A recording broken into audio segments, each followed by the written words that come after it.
alors comme ni nga ko waxee léegi Aliou Sow ñu tàmbali comme d'habitude ak bu baax bi di Walf Quotidien donc Walf Quotidien dikk ci rivalité bi nga xamante ni am na au sein de Benno Bokk Yaakaar mu mel ni actualité bi day tourner bu baax a baax ci local yi nga xamante ni ñu ngi koy waajal mu mel ni l'équation des listes parallèles lii la Walf Quotidien def ci xëtam gu njëkk Kaolack Mariama Sarr et Rahma le duel des ex Kolda non 3 prétendants un fauteuil donc mu mel ni foofu it naa tàng bu baax a baax ndax jongante bi na faa tar Ziguinchor aussi le problème Abdoulaye Baldé jamono ji posé wu na fa. oui nga dem Yoff nga fekk fa Abdoulaye Diouf Sarr ak comment dire ak le garçon qui s'appelle Mamadou Gueye nga dem aux Parcelles Assainies c'est la même chose hein Amadou Ba qui justement pense éventuellement être maire des Parcelles Assainies waaye Mbaye Ndiaye nee na ko c'est Macky Sall qui décide ci benn daje bu ñu amoon foofu ci benn ay jàng xaw ma waaw yooyu yëpp amaat na fi mais xam naa ni jubóo hypocrisie la j'aimerais bien qu'on en parle ah et puis nga dem Ndar aussi il y a Cheikh Bamba Dièye qui a envie de retrouver son fauteuil de maire et ben moom aussi à côté de lui il y a quelqu'un qui s'appelle Marie le professeur Mary Teuw Niane moom aussi mi ngi ci on ne sait pas ce que actuellement le ministre des Transports et des Infrastructures donc qui a 2000 milliards de budget la moitié du budget du pays moom Mansour Faye eh ben lui aussi il va vouloir donc insister sur son fauteuil au niveau de la mairie donc dina compliqué trop à Dakar il y a aussi la dame qui bu xam ne Sicap la bëgg a jël aussi nu mu tudd la Liane Thiam là Zara et ben bari na Barthélémy Diaz Mbao Obama le garçon Obama ci jàkkaarloog Abdou Karim Sall il y a aussi à la Médina foofu dina tàng jër. Bamba Fall Bamba Fall te ci fajar gi nee na moom léegi moom war a nekk opposition dure lay dem léegi. nee na véritablement avant opposition nii la doon def. jiixi jaaxa mais léegi nee na leer na parce que gis na ni gars yi dañ koy xeex au niveau de la Médina. évidemment il y a Cheikh Ba qui pense à être maire mais juste un tremplin pour éventuellement être maire de Dakar. et puis. Seydou Gueye. qui sait peut-être président de la République. parce que ñoom ñëpp xanaa dañ ko dul ñemee wax rek mais seen xel mi ngi ci muy Momo muy le ministre de la santé muy ñoom ñëpp dañuy xalaat ni war nañu mën a jël photo yu Macky Sall mais dañuy raam ci suuf parce que finalement xamuñu waa ji véritablement lan la décider est-ce que dafa bëggaat wala bëggul qu'est-ce qui va se passer donc ça complique les choses dans le giron ou dans le landerneau politique sénégalais et c'est pas très évident kon Benno politique au Sénégal jaxasoo na parce que il va se passer encore de la même chose au niveau des opposants yi aussi dinañ am xuloo est-ce que ñoom aussi ils vont réussir à se retrouver ñoom def benn dank pour récupérer certaines mairies Barthélémy Dias est-ce que dinañ ko jàppale ca Mermoz ça va être très compliqué je pense que ni jaxasoo bu bari dina am te ay surprise dina am man leen rek moo ma si dérangé moi je voudrais et ça c'est un avis c'est une idée qui fera en mon sens évoluer la démocratie dans ce pays-là mooy que ces anciens qui sont là ceux qui sont dans les mairies dans les municipalités depuis 10 ans 15 ans ceux-là ces gens-là ils doivent absolument partir et bàyyi cette nouvelle génération d'hommes politiques retrouver les municipalités parce que bëgg bay du benn ils sont là ils ont essayé pendant 10 ans 15 ans ils ne doivent pas rester autant d'années dans les mairies parce que dadul dëgg du yoon et puis je pense que ni si c'est le président Macky Sall qui décidera de kan mooy jiite fan en tout cas au niveau de Benno il faudrait que au niveau de Benno Aliou Sow mu mel ni tribune sax ci la dikk mu mel ni le beau-frère du président bi la di Adama Faye moom yëkkati na ay kàddu yu nga xam ne jaaxal nañu bëri parce que nee na moom d'accordul ci décision bi nga xamante ni le président Sall jël na ko comme quoi moom mooy décider kan mooy nekk ci liste bi ou pas. oui c'est vrai Adama Faye mi ngi koy wax je ne sais plus sur quelle ban tribune la ko waxee mais Adama Faye c'est très bien d'être honnête jusqu'à ce point-là il veut. mais est-ce que honnêteté la est-ce que du lu ñu waxtaanee tamit. c'est des fois je parle un peu en parabole. avec une petite dose d'ironie. parce que quand je le vois ce garçon qui paraît très sincère et honnête j'aurais envie qu'il me dise moom terrain bi nekk ci ginnaaw Elton bi. fii nii ci VDN bi. sans faire de la publicité bon un peu plus de 4000 mètres carrés mais nan la amee terrain boobu dafa am lu ñu ci waroon def xam nga Yoff dafa yaatu léegi nit ñi dañu gën a bari ay Ouest Foire lépp ci biir la bokk on avait pensé à un centre de santé mu ne ko tungaam jël mais terrain boobu man bëgg naa xam est-ce que budul woon diw terrain boobu dina ko mën a am wala boog waaw c'est bien démocratie dafa war a ubbeeku dafa war a respirer dañu war a changer système bi mais système bi Macky Sall defu ko fi de daf ko fi fekk suba yow Adama Faye boo nekkee président lii nii doo ko changer Sonko boo nekkee président Sonko doo ko changer soo nee na trop de pouvoir tue le pouvoir mais c'est d'une évidence que trop de mais man depuis 2007 maa ngi leen di wax constitution bi baaxul je le dis souvent je suis pour un régime parlementaire rigide wala boog ngeen def benn régime présidentiel véritablement ngeen am ñaari pouvoir yoo xam ne ku nekk da ngay am sa propre autonomie te da ngeen di obligé di liggéey ensemble jusqu'au terme de vos mandats réciproques da ngeen li ma wax ñaari mandat yoo ñaari pouvoir yoo xam ne ku nekk da ngay nekk ci sa mandat ba yeggale yow te kenn du la mënal dara waaye kenn du mën a daan moromam ku nekk bu ñu la xasee ba fal da ngay am liberté nekk fi nga nekk jusqu'au bout que ce soit le parlement peut-être mu nekk benn assemblée nationale mu ngi ko woowee noonu député mais dañuy changer type de scrutin bi ni ñuy falee député yi diviser Sénégal en nombre de circonscriptions maanaam bu dee 150 députés la ñu soxla wala 165 ñu diviser Sénégal en 165 circonscriptions électorales département bu nekk ñu xool proportionnellement à la densité de la population ñu xool fu nekk ñaata député moo fay génn comme ça moo am un système à 2 tours qui gagnait 50% au premier dootu ñu am deuxième tour ci gox boobu que ku nekk am liberté tant que yaa ngi jouir de tes droits civiques nga am droit nekk candidat ci gox boobu képp ku fa fël ñoom ñëpp ku nekk fu nga fëlee ci 165 circonscriptions yi ngeen ñëpp ngeen dajee assemblée nationale ki ëpp doole ci ay support par rapport aux députés nga nekk président assemblée nationale après ngeen organiser commission bi c'est li may wax ni du waxu dof te lu leer naññ la loolu bu ñu ko defee ci gox yi képp koo xam ne am nga liberté nekk candidat ci gox boobu boo ko nekkee da ngay libre doo ne man député Macky Sall la wala député Abdoulaye Wade comme on le faisait wala député Abdou Diouf laa woon day leen nañ parce que ci gox bi ngay jógee mais bu boobaa aussi dinañ am véritablement des vrais députés parce que booy xool député yi nekk fii Sénégal je vous assure d'une chose plus de la moitié des députés xamuñu sax këyit yi ñu leen di jox ay député Macky Sall ak député opposition. Aliou Dembourou Sow xam ngeen ni warul nekk député Sénégal. Aliou Dembourou Sow warul nekk député Sénégal moom ay nit ñu xare ñu nekk ci réew mi waroon mën a nekk député. man gis naa ay nit ñoo xam ne defuñu politique ñooñu waroon nañ mën nekk député fii ci réew mi. ñu bari man ay Clédor Sène yi gis naa leen député assemblée nationale. ay Cheikh Omar Anne man gis naa leen député assemblée nationale.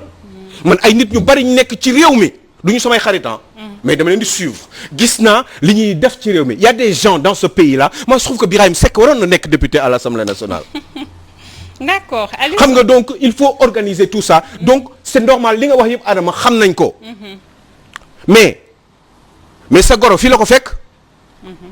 fii la fekk lii Abdoulaye Wade faisait exactement la même chose Abdou Diouf faisait exactement la même chose pendant 20 ans avant loolu mais bu fekkoon Assemblée nationale.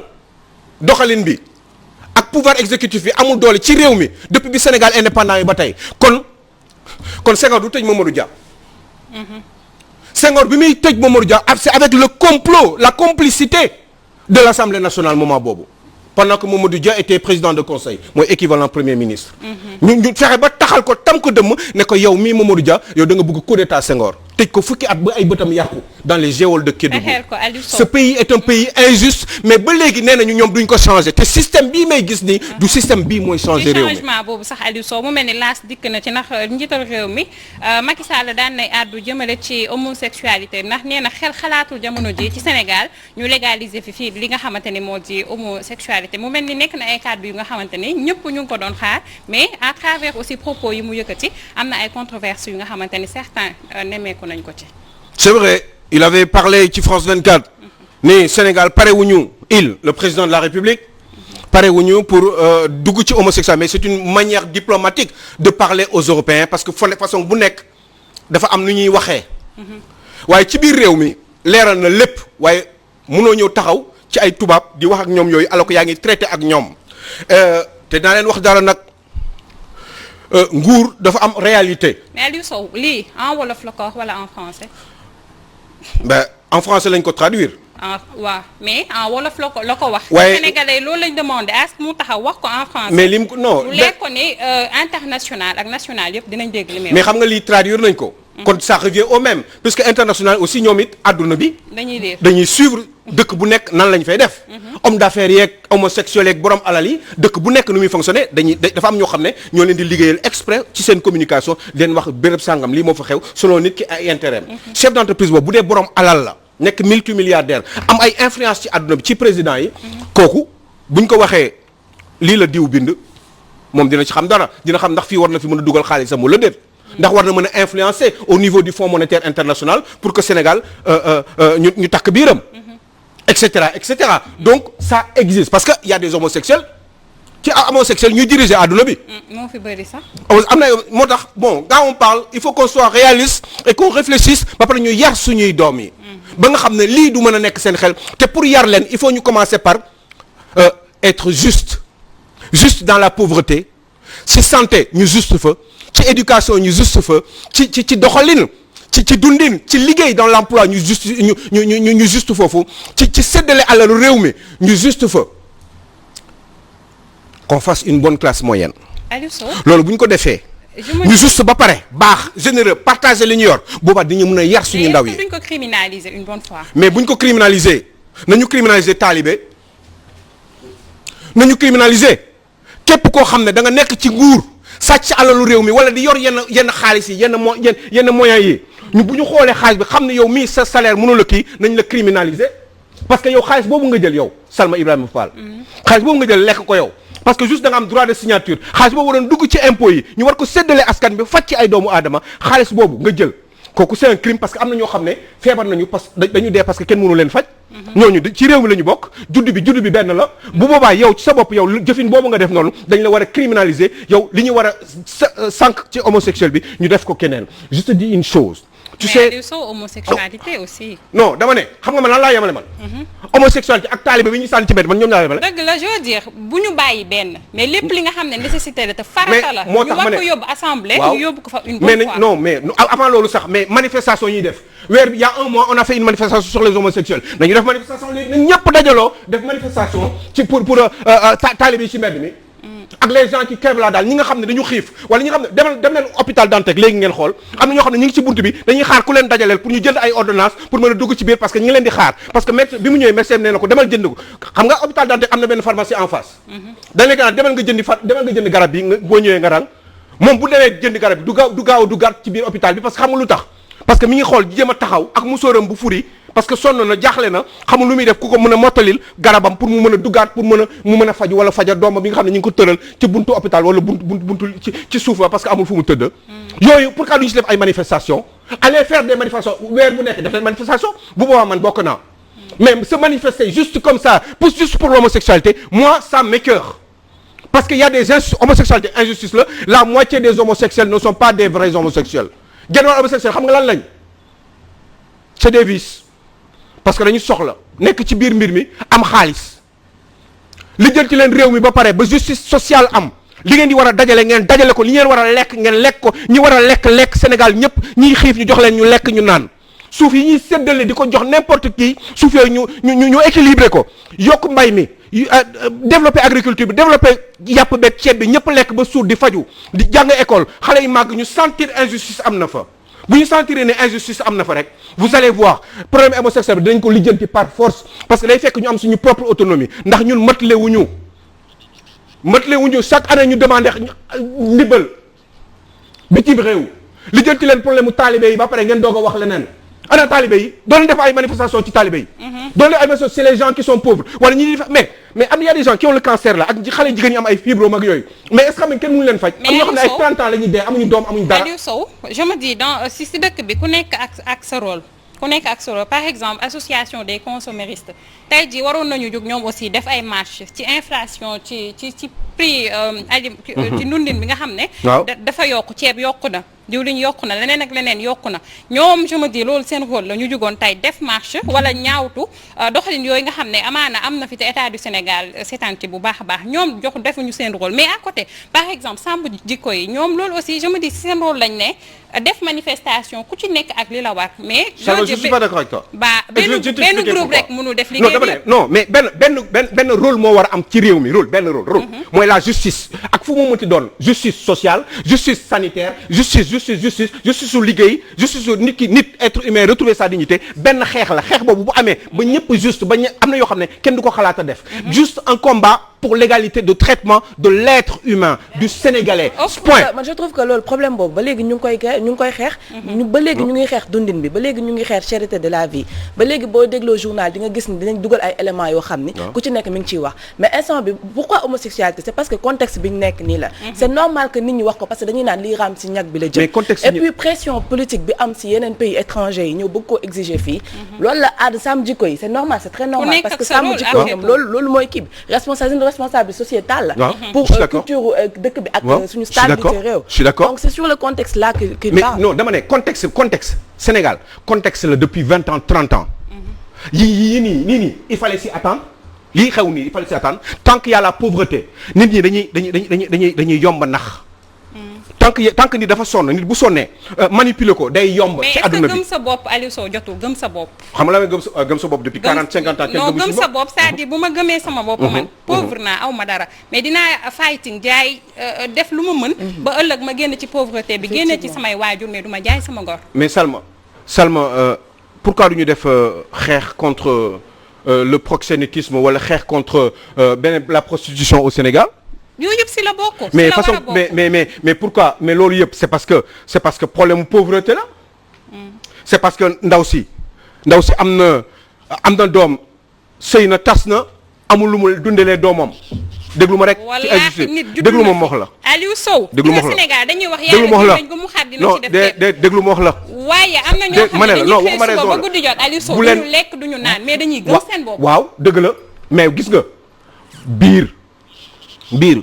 bu feesul nit ñi dañu iman la foi aussi non yooyu yëpp mi ngi ci ma ne la nit ñi bokkuñu dans leur caractère am na ñoo xam ne mun nañu xiif am na ñoo xam ne mun nañu muñ feebar am na ñoo xam ne dañuy feebar ba dee duñu wax ne dañu feebar duñu laaj médicament am na ñoo xam ne ku nekk ak ni la yàlla def dama ne coono àdduna nit l'être humain dans son ensemble dans son entièreté moom moo war a nekk dañ ko war a toppatoo non ma ne la yàlla dafa wàcce coono du jug ci mais ma ne yàlla dafa wàcce coono yàlla ki la gën a yor xaalis sax koo xam ne yor na ay millions ci comptam sax am na loo xam ne mi ngi koy wut mais amu ko non dama ne mais loolu ce n'est pas une raison que ñuy bàyyi nit mu war a feebar ci mais yéen mais man xanaa bi yaay jullit dama ne Aliou Sow li ngay wax xoolal dafa wér mais je veux dire combat bi dafa gën a yaatu mais benn lañ ko war a def mais lu tax mu yaatu mais nañ ko defandoo benn yoon mais chaque weer pourquoi non li may wax rek léegi def nañu lutte 23 bi def nañu contre l'homosexualité mais léegi chaque mois nañu def combat pour enlever l'injustice sociale dans le pays pourquoi duñu ko def chaque weer et on espère que vraiment dina fi jóge parce que c'est écœurant ñu gis yenn faits yi di am fii nii au Sénégal mais ñu rappeler que réewum jullit la ñu nekk et que ku ci nekk na gëm yàlla rek aussi bépp acteur bu nga xamante ni da nga nekk Sénégal nga def sa rôle bu ko defee yëf yi gën a mën a ñoŋ ay Sow la ñu lay jaajëfal di nuyu la maman Henriette ak la siste Néné